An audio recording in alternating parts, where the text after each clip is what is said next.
Hi everyone, welcome to my channel. Today we have a message from Mother Earth, and in this periwinkle, that the picture that I posted, it's the periwinkle arising from the cracks. There's a great deal of symbolism and meaning in this.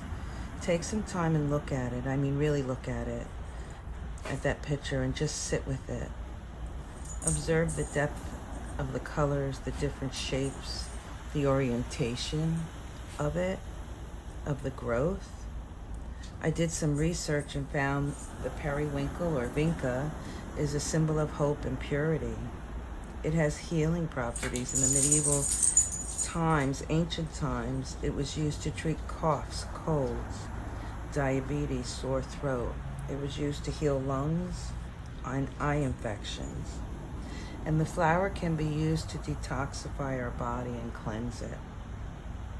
And that's what this period has been all about. It's about detoxifying and clearing that debris, those rings around Saturn. Remember what we released, the debris? That's what this season is all about. It's about getting rid of the debris. The periwinkle, and the research that I did, it stands for peace. It presents itself in a time of need, post-traumatic experience and stressful times. It sends a message of encouragement and love. In the Middle Ages, the periwinkle was associated with the Virgin Mary. It was known as the Virgin Flower, the external, boundless, unwavering love. It symbolizes hope when entrapped with despair. This periwinkle presenting itself to me this morning held a vibration that purposefully caught my attention. I immediately knew it was significant. Mind you, I had immediate messages with it.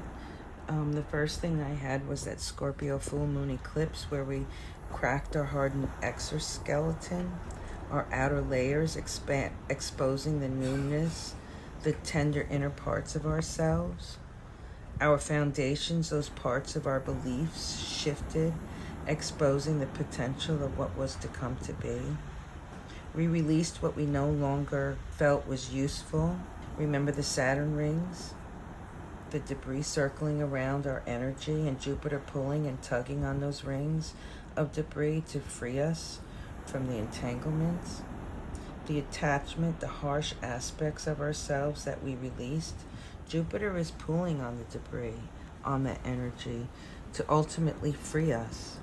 This is a tug of war, if you will, as this debris is not only owned by each of us individually, but it is in our DNA. This debris, this cleansing, has been attached to mankind, to the human experience since the beginning. It's been in the making of thousands of years. It has been worked on and developed by our ancestors. It's ingrained in our DNA, in every living cell, and carried down from generation to generation. It is incumbent that each of us embrace our truth by releasing mankind's failures to recognize and reunite with our true nature as spiritual beings, living a physical life. I'm not talking about religion, that's man-made. To become one with self, spirit, soul, light, love, God, universe, whatever you call it. This is where we find the answers each of us are seeking. No one religion can give that to us. Eventually, if we all seek the light within ourselves, we will reunite the wisdom, the truth that we all share.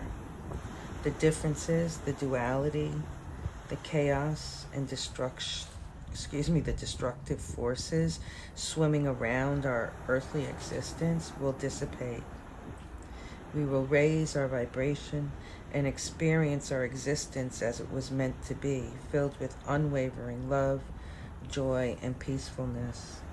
The potential is great. I see it, as you hear me say quite a bit, as a heaven on earth. I simply don't have the vocabulary. The words, their meanings are incredibly inadequate and unjust, and it's just so limiting. All I can say, it is magnificent. It's radiant, all-encompassing, loving, vibrant. It's incredibly transformational. The essence of it is pretty much all-knowing, of pure light, of divine grace. If you don't understand or know what I'm talking about, go listen to those who have had NDEs, near-death experiences.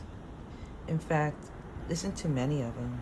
It will place you in an energy of enlightenment, of hope and faith. I am super amazed at the times, the messages I get, the timing in particular, the value of the synchronistic nature of it all, the sense of peace and calmness I receive at a time of uncertainty or disappointment, when I'm being challenged or there's chaos, disrupt my inner rhythm.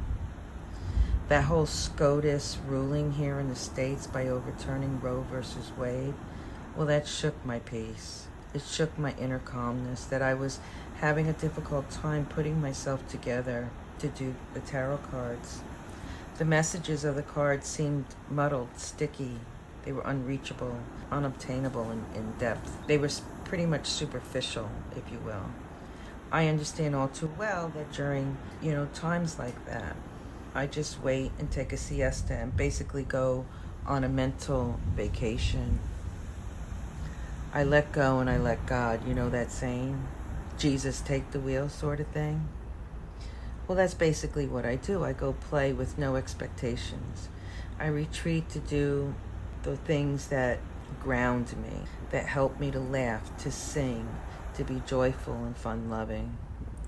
I move away from the muddled energy and play, because eventually I know that I will find the exact point on which I can re-engage and re-enter and be in a position of rejuvenation, renewal. And for me, it was the synchronistic value and awareness of that periwinkle flower growing so vibrantly out of the cracks of the blocks in my driveway. Now, I have many blocks and many pavers, but it was its location in direct view as I walk out of my door. The nature of this flower, its vibrancy, its strength of growth between the cracks, that caught my eye. I do not have periwinkles growing anywhere near the driveway, so it truly presented its beauty to me. And when it did that, I immediately understood its value, its importance, its guidance of something new, that a message was working its way towards me.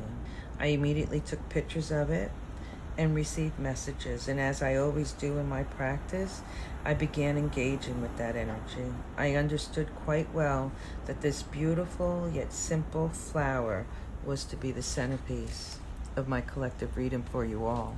It's quite extraordinary how when we put into our practice of completely releasing and letting go of our entanglements of our mind and body, and how free our spirit and soul, our higher self, can be to rearrange the blocked energy around us and redirect us in a position of newness. It's like what I call that aha moment.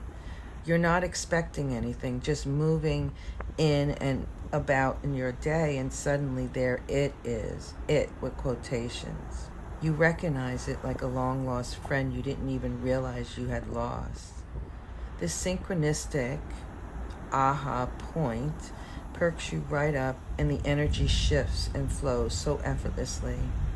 And as I'm tapping into this ever-flowing message, energy, and writing it down, I'm reminded how confusing, disturbingly uncomfortable people in my country are feeling and experiencing right now.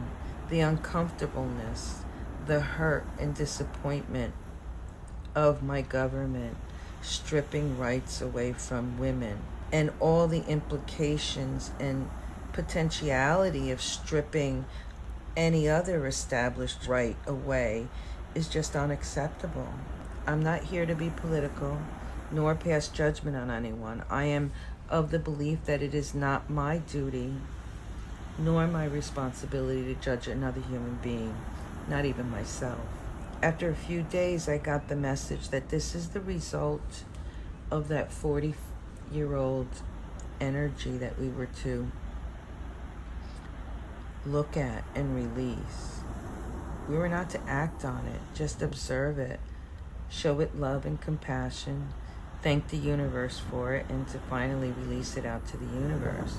This, of course, did not happen. This didn't occur. It wasn't released. Instead, it's swirling around, creating havoc, chaos, with a great deal of emotional entanglements. My emotion as well. The message I received related to the duality of our existence, the struggle to balance the masculine and feminine within us. As a result of the government's choice to overturn precedents, we now have an uprising of feminine energy. The energy has been there for a while, but this is the spark that was needed. The effects of this will bring forth what I saw as a all-female ticket, a female president and a female vice president.